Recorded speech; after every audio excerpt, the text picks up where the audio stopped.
버크셔 해서웨이의 부회장 찰리 먼거가 최근 99세의 나이로 세상을 떠났습니다. 1978년 버크셔 해서웨이의 부회장을 맡으면서 워런 버핏 회장과 함께 수십 년의 세월 동안 지금의 버크셔 해서웨이를 만들어낸 인물입니다. 사실 국내에서는 찰리 먼거는 버핏의 오른팔, 버핏의 단짝 정도로 알려져 있지만 사실 그 스스로도 대단한 투자자이자 투자 사상가로 평가를 받습니다.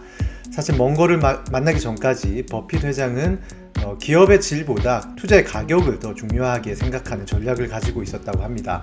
지금 버핏은 다르죠. 무조건 싸게 사는 것보다 훌륭한 기업을 합리적으로 사는 투자 전략을 갖고 있습니다. 이런 변화를 이끈 1등 공신이 바로 먼거 부회장입니다. 그런 먼거 부회장이 사망할 때까지 보유한 주식 종목들이 있는데요. 그 중에 하나가 바로 코스트코입니다. 그가 보유한 코스트코 지분 가치는 1억 1100만 달러, 우리 돈으로는 1430억 원어치에 이릅니다.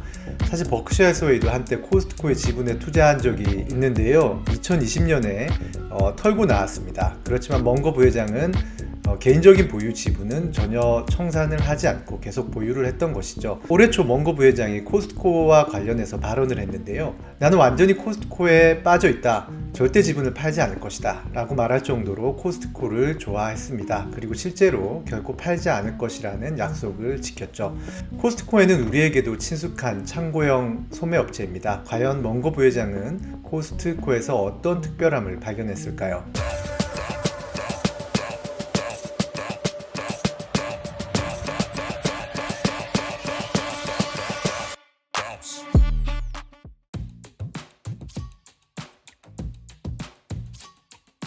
코스트코는 창고형 매장의 아버지라고 불리는 솔프라이스가 1970년대 설립했던 패드마트, 프라이스클럽과 코스트코가 합병하면서 탄생한 기업입니다. 이후에 1997년에 코스트코가 워런 버핏에게 제안을 합니다. 이사회 멤버를 맡아달라고 했지만 버핏은 거절했습니다. 대신 찰리 먼거에게 한번 제안을 해보라고 코스트코에게 이야기하는데요.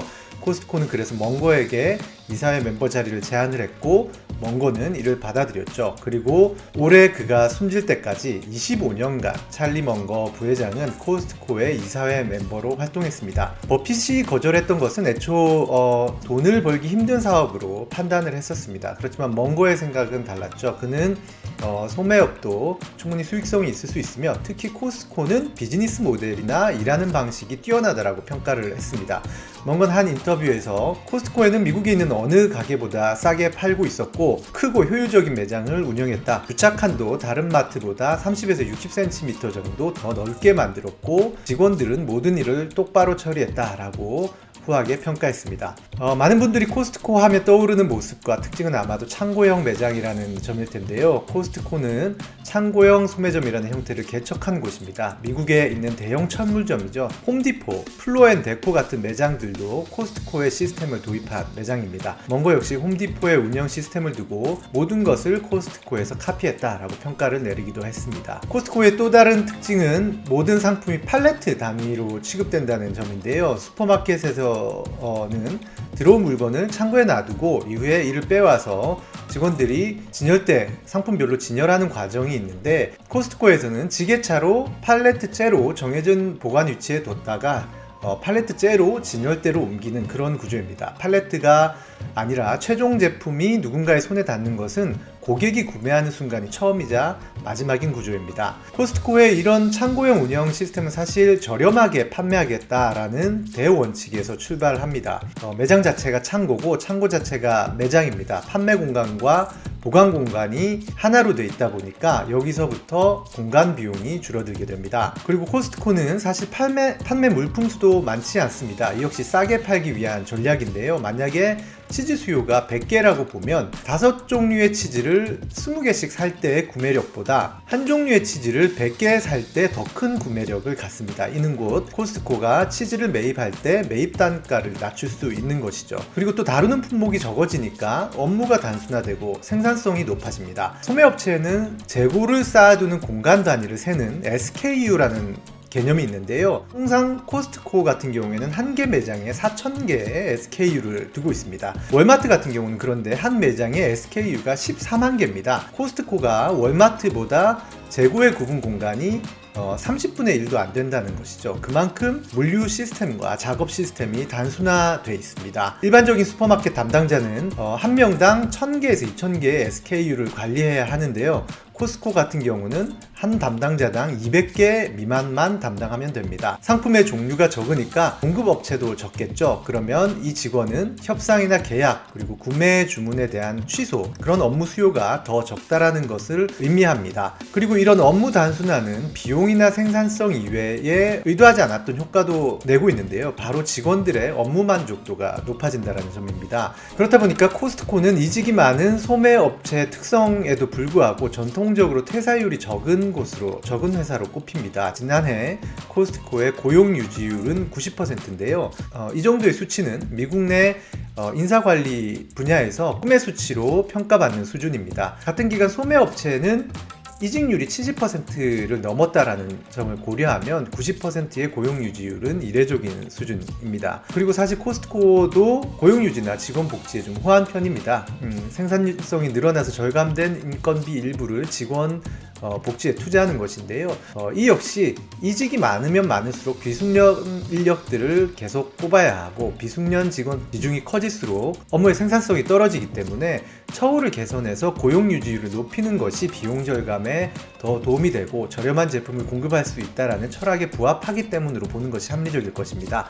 그러다 보니까 수십 년 이상 장기 근속자가 많습니다. CEO부터 그런데요. 현재 코스트코의 CEO는 크레이그 젤리넥이라는 인물입니다. 코스트코에서 근무한 지 올해로 40년이 됐고요.